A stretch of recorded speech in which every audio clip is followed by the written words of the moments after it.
प्रिय छात्रों, आज आप लोगों को मैं गमक के बारे में बताऊंगा। गमक क्या होता है, गमक कितने प्रकार का होता है, उसके प्रकार कौन कौन से हैं, उत्तर भारत में कौन कौन से गमक होते हैं और दक्षिण भारत में कौन कौन से और कितने गमक होते हैं। तो आज इसी टॉपिक पर मैं आप लोगों से चर्चा करूंगा। गमक आंदोलन के द्वारा जब स्वरों में कंपन पैदा होता है तो उसे ही गंभीरता पूर्वक उच्चारण करने को गमक कहते हैं। जैसे सा रे ग आदि, यानी स्वर पर देर तक रुकना, ठहराव करना। जैसे सा के बाद 3 अवग्रह ले लिया, सा रे ग, तो ये इस तरह से। पुनः एक बार आपको बता दूं, आंदोलन के द्वारा जब स्वरों में कंपन पैदा होता है तो उसे ही गंभीरता पूर्वक उच्चारण करने को गमक कहते हैं। जैसे सा रे ग, इस तरह से इत्यादि। अथवा इसका एक और परिभाषा है, स्वरों का ऐसा कंपन जो सुनने वालों के चित्त को सुखदायी हो उसे गमक कहते हैं। इसका यह भी परिभाषा है, स्वरों का ऐसा कंपन जो सुनने वालों के चित्त को सुखदायी हो, यानी मन को अच्छा लगे, आनंद दे, उसे गमक कहते हैं। गमक के 15 भेद हैं, यानी 15 एक तरह से कहा जाए तो प्रकार हैं, जिसमें नंबर 1 तीरप, तीरप। दूसरा स्फुरित, तीसरा कंपित, चौथा लीन, पांचवा आंदोलित, छठवां वलित, सातवां त्रिभिन्न, आठवां कुरूला, नौवां आहत, 10वां उल्लासित, 11वां प्लावित, 12वां हुम्फित, 13वां मुद्रित, 14वां नामित और 15 मिश्रित।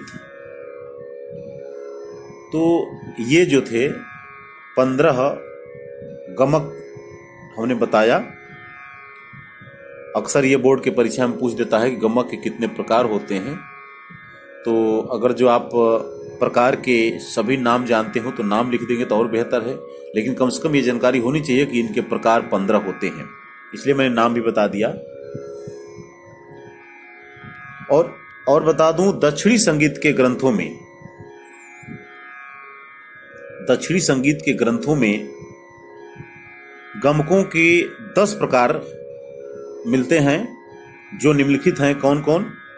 पहला आरोह, दूसरा अवरोह, तीसरा ढालू, चौथा स्फुरित, पांचवा कंपित, छठवां आहत, सातवां प्रत्याहत, आठवां त्रिपुच्छ, 9वां आंदोलित, 10वां मूर्छना।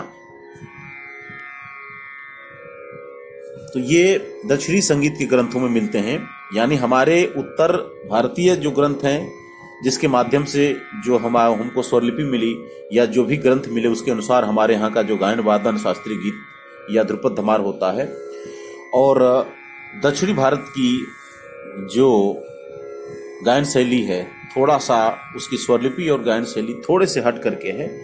तो दक्षिणी संगीत के तरफ जो प्रचलित है वह हमने आपको 10 नाम गमक के बताया। प्राचीन समय में स्वरों के एक विशेष प्रकार के कंपन को गमक कहते थे।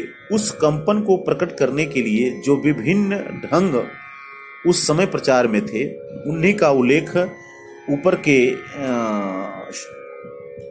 परिभाषा में दिया गया है। वर्तमान समय में यद्यपि गमकों का प्रयोग प्राचीन ढंग से नहीं होता, तथापि किसी न किसी रूप में गमक का प्रयोग हमारे वाद्य संगीत और मौखिक संगीत में होता अवश्य है। खटका, मुर्की, जमजमा, मीड, शूत, कंपन, गिटकरी इत्यादि शब्द गमक की ही श्रेणी में आते हैं। आधुनिक संगीतज्ञ गमक की व्याख्या इस प्रकार करते हैं, जब हृदय से जोर लगाकर गंभीरता पूर्वक कुछ कंपन के साथ स्वरों का प्रयोग किया जाता है, उसे गमक कहते हैं। गमक का प्रयोग अधिकतर ध्रुपद गायन में होता है, किंतु कोई कोई गायक ख्याल गायन में भी गमक की ताने लेते हैं। नोम तोम की आलाप में भी जब अंतिम भाग द्रुत लय का आता है तो गमक युक्त ताने ली जाती हैं। कि जो हमने आधुनिक संगीतज्ञ जिस तरह से व्याख्या किए हैं, इसको आप जरूर पढ़िएगा। इसमें गमक की अच्छी परिभाषा दी गई है। एक बार और मैं सुना दे रहा हूँ। आधुनिक संगीतज्ञ गमक की व्याख्या इस प्रकार करते हैं, जब हृदय से जोर लगाकर गंभीरता पूर्वक कुछ कंपन के साथ स्वरों का प्रयोग किया जाता है, उसे गमक कहते हैं। गमक का प्रयोग अधिकतर ध्रुपद गायन में होता है, किंतु कोई कोई गायक ख्याल गायन में भी गमक की ताने लेते हैं। नोम तोम के आलाप में भी जब अंतिम भाग द्रुत लय का आता है तो गमक युक्त ताने ली जाती हैं। तो बच्चों, ये था आज मैंने आपको गमक के बारे में बताया। इसको सुनते रहिए, बार बार सुनिए, याद करिए। यह महत्वपूर्ण प्रश्न है, बोर्ड की परीक्षा में भी आता है ये। धन्यवाद।